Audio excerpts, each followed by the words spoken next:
দর্শক, ডিবিসি নিউজের নিয়মিত আয়োজন সংবাদ সম্প্রসারণে সবাইকে স্বাগত জানাচ্ছি আমি হিমাদ্রি রাহা। দিনের বাছাই করা সংবাদ এবং এর পর্যালোচনা নিয়ে সংবাদ সম্প্রসারণ আজ অতিথি হিসেবে আমাদের সাথে অনলাইনে যুক্ত আছেন চট্টগ্রাম বিশ্ববিদ্যালয়ের রাষ্ট্রবিজ্ঞান বিভাগের অধ্যাপক ডক্টর আক্কাস আহমদ এবং সিনিয়র সাংবাদিক ও কলামিস্ট হাসান মামুন। দুজনকে স্বাগত আজকে আমাদের সংবাদ সম্প্রসারণে। আমরা যেমনটি বলছিলাম, দিনের বাছাই করা সংবাদ, আসলে দিনের বাছাই করা সংবাদ যদি বলতে চাই, আজ কিন্তু একটি সংবাদে কিন্তু আসলে ঘুরে ফিরে বিশ্বব্যাপী আলোচিত, সেটা হচ্ছে যে ইরানের মধ্যে যে হামলাটি হচ্ছে, যুক্তরাষ্ট্র ইসরায়েলের যৌথ হামলা এবং পাল্টা হামলা। ইতিমধ্যে কিন্তু ইরানের 85 জন নিহতের খবর শেষ পর্যন্ত আমরা পেয়েছি। এটির প্রভাব নিয়ে আমরা একটু আলোচনা করব, সে সাথে আলোচনা করব এবং অনেকদিন পর আমরা যেটা দেখেছি আজকে জামায়াত ইসলামীর ইফতার মাহফিলে ছিলেন, মানে যোগ দিয়েছিলেন বিএনপি চেয়ারম্যান এবং প্রধানমন্ত্রী তারেক রহমান। এই বিষয়টি নিয়ে আমরা আলোচনা করব, কিন্তু শুরুতেই আমরা অধ্যাপক ডক্টর আক্কাস আহমদ, আপনাকে দিয়ে আমরা শুরু করতে চাই। যে বিষয়টি আমরা বলছিলাম যে ইরানে যে হামলা, যৌথ হামলা ইসরায়েল যুক্তরাষ্ট্রের, ইতিমধ্যে কিন্তু আপনারা দেখেছেন বা জানেন যে মধ্যপ্রাচ্যের দেশগুলোতে সরাসরি বিমান যোগাযোগ এখন পর্যন্ত বন্ধ আছে। সেখানে আমাদের প্রায় 70 লাখেরও বেশি মধ্যপ্রাচ্যের দেশগুলোতে আমাদের বাংলাদেশিরা আছেন, সেখানে নানান সেক্টরে কাজ করছেন। সব কিছু মিলিয়ে কতটা প্রভাব পড়বে আমাদের দেশের অর্থনীতিতে? ধন্যবাদ ডিবিসি নিউজের দর্শক শ্রোতা সহ সংশ্লিষ্ট সবাইকে। আসলে আমাদের অর্থনীতির দুইটা গুরুত্বপূর্ণ সেক্টর হচ্ছে, একটা হচ্ছে যে আপনার ফরেন রেমিটেন্স এবং আরেকটা হচ্ছে যে আমাদের গার্মেন্ট শিল্প। তো ফরেন রেমিটেন্সের কথা দিয়েই শুরু করি। আপনি যেহেতু এটা বলেছেন যে মিডল ইস্টে, আপনি বলেছেন যে প্রায় 70 লক্ষ মানুষ আছে এবং আমাদের যে মিডল ইস্টের যে আমাদের যে রেভিনিউটা আমাদের আসে, সেটা নিয়েই কিন্তু আমাদের অর্থনীতিটা কিন্তু একটা শক্ত ভিত্তির উপর দাঁড়িয়ে আছে। পাশাপাশি আমাদের রপ্তানি তো আছেই, এবং রপ্তানি গন্তব্যের মধ্যে ইউরোপিয়ান ইউনিয়ন এবং মার্কিন যুক্তরাষ্ট্র আমাদের দুইটা গুরুত্বপূর্ণ আমাদের রপ্তানির গন্তব্য, দুইটা জায়গা, আমেরিকা এবং ইউরোপিয়ান ইউনিয়ন। এবং সাথে মিডল ইস্টেও আমাদের কিছু রপ্তানি বাণিজ্য আছে, এবং আমরা মিডল ইস্ট কান্ট্রিগুলো থেকে আমরা তেল আমদানি করে থাকি, আমরা জ্বালানি আমদানি করে থাকি। এবং সেই জন্য মিডল ইস্টটা দুই দিক থেকেই গুরুত্বপূর্ণ। একদিকে হচ্ছে যে কি, আমরা যেহেতু সেখানে আমাদের প্রচুর পরিমাণ শ্রমিক সেখানে কাজ করে, এবং সেই সমস্ত দেশের মিডল ইস্টের যে গালফ স্টেটগুলোর যে রাজনৈতিক স্থিতিশীলতা এবং একটি শান্তিপূর্ণ পরিবেশ আমাদের জন্য খুবই গুরুত্বপূর্ণ। যদি এই মধ্যপ্রাচ্য যদি শান্তিপূর্ণ না থাকে, স্থিতিশীল না থাকে, তাহলে আমাদের যে রেমিটেন্স যোদ্ধারা, তারা কিন্তু সেখান থেকে রেমিটেন্স পাঠাতে পারবেন না। সেই দিক থেকে আমাদের জন্য এটা খুবই গুরুত্বপূর্ণ। আরেকটা হচ্ছে কি, মিডল ইস্ট যদি অশান্ত থাকে, তাহলে কিন্তু আমরা যে হরমুজ প্রণালী হয়ে, সেটা ওমান উপসাগর হয়ে, সেটা আরব সাগর হয়ে কিন্তু তেলের যে জাহাজগুলো, সেগুলা কিন্তু ভারত মহাসাগর পার হয়ে কিন্তু বঙ্গোপসাগরে আসে, আমাদের চট্টগ্রাম বন্দরে আসে। সেই দিক থেকে কিন্তু এই যে সামুদ্রিক যোগাযোগ এবং যে তেল আমদানি এবং আমাদের যে রপ্তানি বাণিজ্য, সেগুলা কিন্তু অনেকটাই কিন্তু এই জায়গার স্থিতিশীলতা, নিরাপত্তার উপর নির্ভরশীল।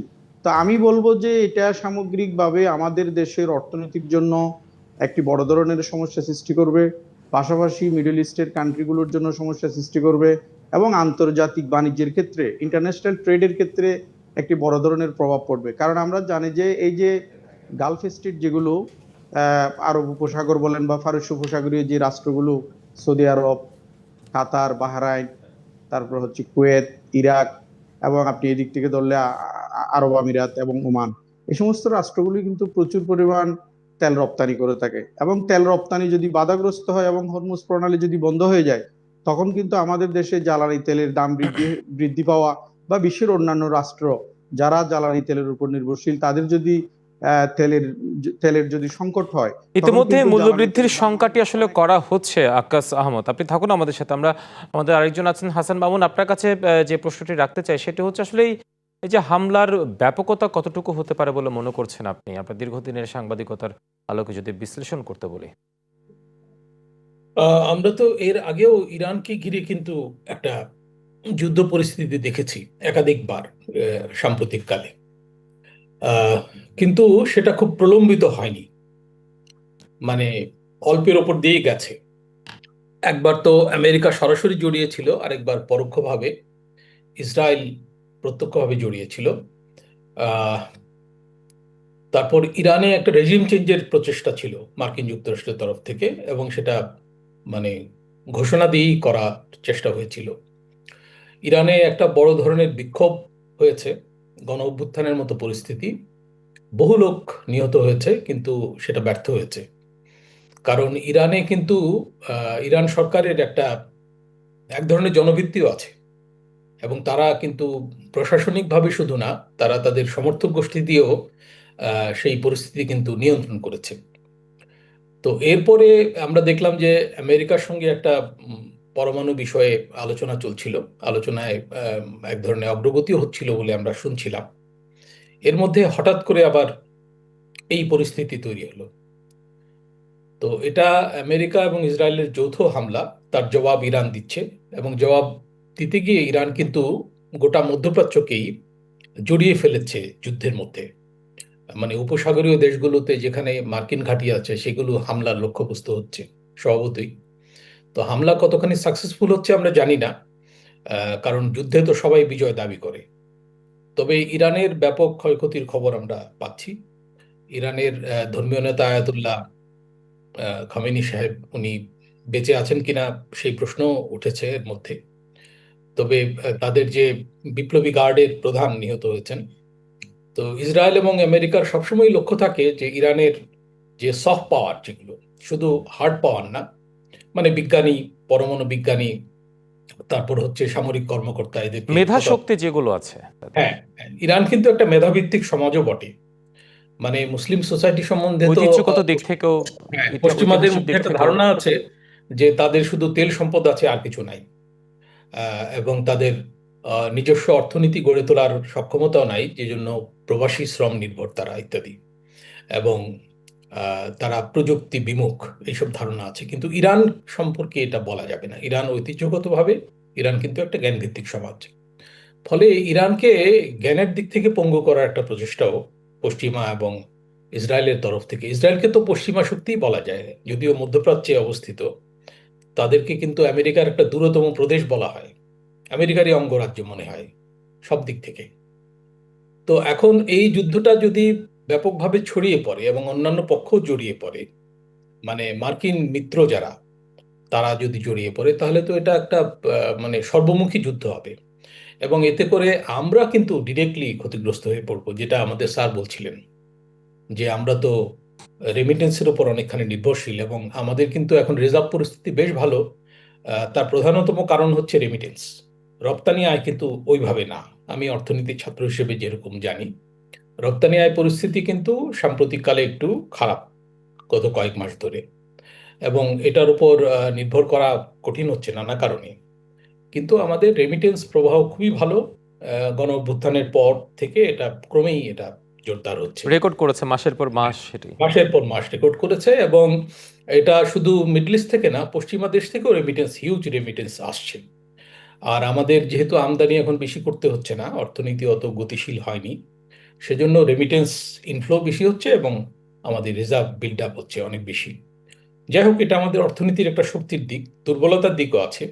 দুর্বলতার দিক হচ্ছে যে মূল্যস্ফীতি পরিস্থিতি এখনো কিন্তু যথেষ্ট নিয়ন্ত্রণে না আমাদের। এই অঞ্চলে এখনো মূল্যস্ফীতি আমাদের সবচেয়ে বেশি।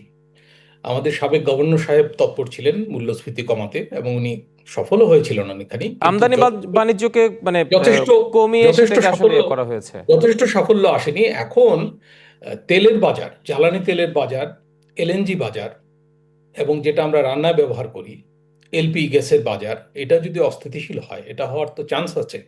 হরমুজ প্রণালীর কারণে শুধু না, মিডল ইস্টের যেসব দেশ থেকে আমরা ইম্পোর্ট করি, সেসব দেশ যদি একযোগে ক্ষতিগ্রস্ত হয় এবং তেল উৎপাদন ব্যাহত হয়, তেলের বাজার কিন্তু খুবই একটা কৌশলগত বাজার, এবং এখানে অল্প সরবরাহ যদি কমে যায়, তার প্রভাব কিন্তু অনেক বেশি পড়ে মূল্যের ওপর।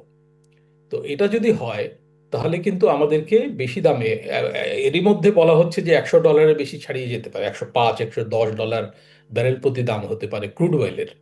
তো তাই যদি হয়, তাহলে আমরা কিন্তু আবার মূল্যস্ফীতির একটা যন্ত্রণার মধ্যে চলে যাব। আমাদের যে সাফল্য অর্জিত হয়েছিল, আমি দেশের কথা বলছি, অর্থাৎ সেটা, সব মিলিয়ে বলা যায় যুদ্ধের ব্যাপকতা হ্যাঁ, আসলে মানে বিশ্বব্যাপী পড়বে, বিশেষ করে আমাদের মতো তৃতীয় বিশ্বের দেশ যারা আছে আমরা আসলে একটু আমরা যদি দীর্ঘায়িত হয় সেক্ষেত্রে সেটা আমাদের কপালে ভাঁজের কারণ হতে পারে আমরা নিশ্চয়ই। রপ্তানি আয় এবং জ্বালানি তেলের উপর নির্ভরশীল, তো আমরা ব্যাপকভাবে জ্বালানি নিশ্চয়ই তেলের হাসান উপর। মামুন, অধ্যাপক ডক্টর আক্কাস আহমদ, আপনারা থাকুন আমাদের সাথে, আমরা একটা ছোট্ট বিরতিতে যাব।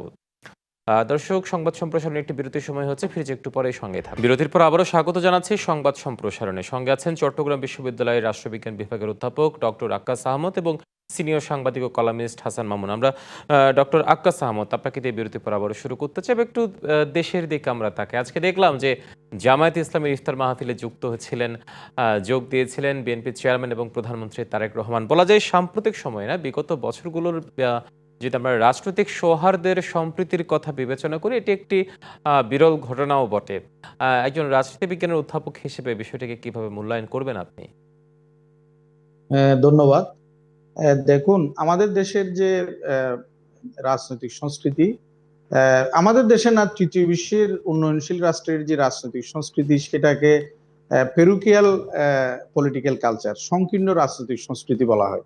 এই অর্থে সংকীর্ণ রাজনৈতিক সংস্কৃতি বলা হয় যে দলগুলোর মধ্যে ডেমোক্রেসির চর্চা নেই, এবং সরকারি দল বিরোধী দলকে সহ্য করতে পারে না, এবং বিরোধী দলের উপর দমন নিপীড়নের যে সংস্কৃতি, সেগুলো উন্নয়নশীল রাষ্ট্রগুলোতে আমরা দেখতে পাই। বিশেষ করে সেটা পাকিস্তানের ক্ষেত্রেও কিন্তু আমরা দেখতে পাচ্ছি, বা বা মায়ানমারের ক্ষেত্রেও, বা অন্যান্য উন্নয়নশীল রাষ্ট্রের ক্ষেত্রে আমরা সেটা দেখতে পাই। কিন্তু এখন বাংলাদেশের যে রাজনৈতিক সংস্কৃতি, সেটার ক্ষেত্রে কিন্তু এক ধরনের একটা ট্রানজিশন, একটা রূপান্তর ঘটতেছে। সেই রূপান্তরটা হচ্ছে কি, সাবজেক্ট পলিটিক্যাল কালচার, এবং আরেকটা হচ্ছে কি পার্টিসিপেন্ট পলিটিক্যাল কালচার। একটা হচ্ছে অধীন রাজনৈতিক সংস্কৃতি, আরেকটা হচ্ছে কি অংশগ্রহণমূলক রাজনৈতিক সংস্কৃতি, যেটা উন্নত রাষ্ট্রের যে গণতন্ত্র, লিবারেল ডেমোক্রেসি, উদারনৈতিক গণতান্ত্রিক রাষ্ট্রের যেটা চর্চা হয়, যেটা আমি যদি বলি স্ক্যান্ডিনেভিয়ান কান্ট্রি, বা ব্রিটেন, বা অস্ট্রেলিয়া, বা উন্নত কানাডা, এই বিশ্বের যে সমস্ত যে রাজনৈতিক উন্নত সংস্কৃতির বিশ্বের কথা যে আপনি বলছেন। রাজনৈতিক সংস্কৃতি, উদারনৈতিক এবং অংশগ্রহণমূলক যে রাজনৈতিক সংস্কৃতি, সেটা কিন্তু ওই সমস্ত দেশে আছে। তো আমাদের দেশে বর্তমান যে প্রধানমন্ত্রী জনাব তারেক রহমান, উনি কিন্তু আহ, আহ, ব্রিটেনের মতো একটি উন্নত রাজনৈতিক সংস্কৃতির দেশে, যেখানে সংসদীয় গণতন্ত্রের যে চর্চা এবং রীতিনীতি এবং গণতন্ত্রায়ন, গণতান্ত্রিক সংস্কৃতির যে চর্চা যে যে দেশে হয়, সেই দেশে কিন্তু তিনি এক ধরনের সামাজিকীকরণের যে শিক্ষণ প্রক্রিয়া, রাজনৈতিক সংস্কৃতি এবং গণতান্ত্রিক সংস্কৃতির যে একটি শিক্ষণ প্রক্রিয়া, সেটা কিন্তু তিনি কিন্তু ব্রিটেনের যে গণতান্ত্রিক সংস্কৃতি, গণতন্ত্রের ইতিহাস, গণতন্ত্রের ঐতিহ্য, কিংবা সংসদীয় গণতন্ত্রের যে মূল্যবোধ এবং সংস্কৃতি, সেটার একটি পঠন পাঠন তিনি রপ্ত করেছেন বলে আমার দৃঢ় বিশ্বাস। সেই অর্থে যদি বলতে গেলে, আমি মনে করি যে আমাদের দেশে যে রাজনৈতিক সংস্কৃতির যে একটি রূপান্তর, এবং যে রূপান্তরটি আমাদের দেশের যে বর্তমান ক্ষমতাসীন দল, বাংলাদেশ জাতীয়তাবাদী দল, তাদের মধ্য দিয়ে কিন্তু এই চর্চাটা হচ্ছে বলে আমি মনে করি। এবং জামাত ইসলাম একটি বিরোধী দল হিসেবে তাদের যে দৃষ্টিভঙ্গি, তারাও কিন্তু অংশগ্রহণমূলক, তারাও কিন্তু সহযোগিতা করতেছে, এবং তাদের সহনশীলতার জায়গা থেকে রাজনৈতিক সামাজিকীকরণ, রাজনৈতিক প্রাতিষ্ঠানিকীকরণ, এই যে আমাদের যে বিভিন্ন রাজনৈতিক প্রতিষ্ঠানগুলোর যে দুর্বলতা এবং সিভিল সোসাইটির যে দুর্বলতা, এবং আমাদের অপোজিশন পার্টিকে যথাযথ রোল প্লে করতে না দেওয়া, এবং গণতন্ত্রহীনতা রাজনৈতিক দলগুলোর মধ্যে, আমি মনে করি যে এই রকম একটি রাজনৈতিক প্রাতিষ্ঠানিকরণ, আমাদের সংসদ ভবন আমাদের জাতীয় সংসদ শক্তিশালী হবে, বিচার বিভাগ স্বাধীন হবে, আমাদের তারপর আমাদের আমাদের হচ্ছে যে শাসন বিভাগ, তারা একটি সুশাসন প্রতিষ্ঠা সাংবিধানিক করবে, প্রতিষ্ঠান যেগুলো এটি আছে ওগুলো শক্তিশালী হবে। শক্তিশালী, এবং সেটা গণতান্ত্রিক সংস্কৃতির জন্য, গণতান্ত্রিক রাজনৈতিক ব্যবস্থার জন্য একটি খুবই গুরুত্বপূর্ণ। তো আমি আশা করি, আমি মনে করি যে এই যে তারেক রহমান সাহেবের যে মাননীয় প্রধানমন্ত্রী, তিনি যে পদক্ষেপটি নিয়েছেন, যে বিরোধী দলের সাথে যে একটি সহানুভূতি, সহমর্মিতা, এবং তাদের মধ্যে যে ভ্রাতৃত্বপূর্ণ এবং বন্ধুত্বপূর্ণ যে সুসম্পর্ক, সেটা গণতান্ত্রিক উত্তরণের জন্য এবং ভবিষ্যৎ বাংলাদেশ বিনির্মাণের ক্ষেত্রে একটি বহু বহু মতাদর্শ ভিত্তিক বহুদলীয় রাজনৈতিক সংস্কৃতি তৈরি করবে বলে আমি দৃঢ়ভাবে বিশ্বাস করি। নিশ্চয়ই, আপনি থাকুন আমাদের সাথে। হাসান মামুন, আপনার কাছে একই প্রশ্ন রাখতে চাই, তার সাথে একটু যুক্ত করতে চাই। সেটি হচ্ছে দেশের রাজনৈতিক যে সংস্কৃতিতে একটি নতুন ধারা বলবো না, আসলে এটি হওয়ার উচিত যে তর্ক থাকবে রাজনীতির মাঠে, মঞ্চে, কিন্তু তার বাইরে একটা সৌহার্দ্যপূর্ণ সম্প্রীতির যে সম্পর্ক, সেটি স্থাপনের একটা বিষয় আমরা পরিলক্ষিত হচ্ছে।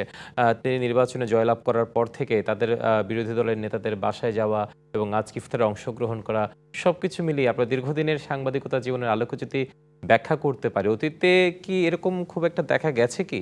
বা এই বিষয়টিকে আপনি কিভাবে মূল্যায়ন করবেন? হ্যাঁ, অতীতে আমরা কিছুটা দেখেছিলাম। 90-এর গণ অভ্যুত্থান কিন্তু আরেকটা হয়েছিল আমাদের হ্যাঁ। দেশে। পাকিস্তান আমলে তো আরেকটা হয়েছিল।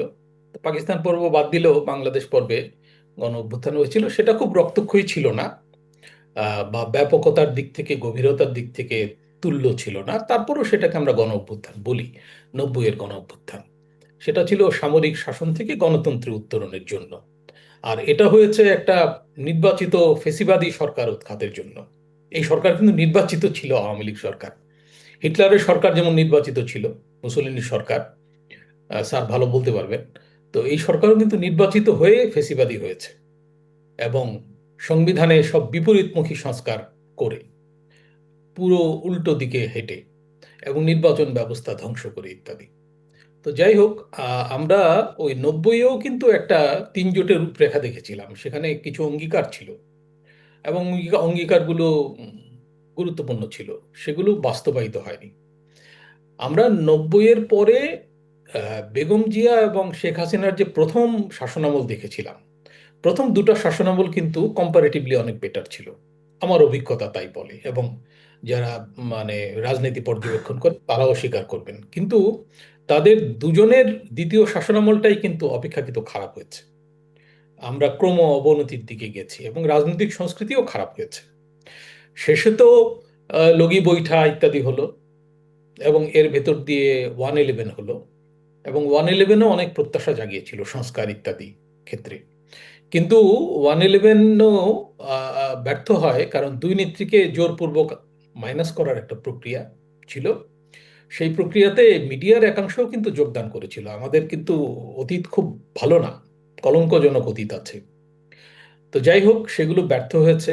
তারপরে ওই 2008-এর নির্বাচনটাও একতরফা ছিল অনেকখানি।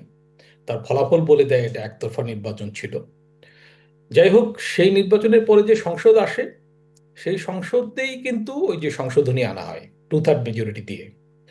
তো ফলে আমাদের দ্রুত কোনো মন্তব্যে যাওয়াটা বোধহয় ঠিক হবে না। এখনো কিন্তু 2/3 মেজরিটির মধ্যে আমরা আছি। আমরা জানি না যে এই নিশ্চয়ই, মেজরিটি দিয়ে কি করা হবে, নিশ্চয়ই। তাই না? হ্যাঁ। আমরা এই যে জুলাই সনদ নিয়ে একটা জটিলতা সামনে বোধহয় দেখতে পাবো। বোধহয় না, অবশ্যই দেখতে পাবো। এবং এখানে কিন্তু দুই পক্ষ দুই রকম অবস্থান নিয়ে ইতোমধ্যেই বসে আছে। তো আমি আশা করব যে জুলাই সনদের মানে গণভোটে যে অংশটুকু এসছে, 48টা প্রস্তাব, তার সব বাস্তবায়ন হতে হবে তা না, এটার পক্ষে আমিও না। মানে নোট অফ কিন্তু ডিসেন্ট যেগুলো কিন্তু আছে সেগুলো আসলে আলোচনার ভিত্তিতে আসলে সমাধানযোগ্য কিন্তু আপনি মনে করছেন সেটা, কিন্তু- এবং যা হোক না কেন নাগরিকদের পক্ষে সেটি আসুক। হাসান মামুন এবং হ্যাঁ, অধ্যাপক কিন্তু ডক্টর আক্কাস কিন্তু আহমদ, কিন্তু আসলে নতুন করে সময় সংক্ষিপ্ততাই। আচ্ছা, হ্যাঁ বলুন। হ্যাঁ। এবং সমঝোতা হওয়া দরকার, এটা আমি মনে করি। নিশ্চয়ই, নতুন নিশ্চয়ই। করে হবে। হাসান জি। মামুন এবং ডক্টর আক্কাস আহমদ, দুজনকে অসংখ্য ধন্যবাদ আজকে আমাদের সংবাদ সম্প্রসারণের অতিথি হয়ে আপনাদের পর্যবেক্ষণগুলো তুলে ধরার জন্য। দর্শক, এই ছিল সংবাদ সম্প্রসারণে। ডিবিসির সঙ্গে থাকুন।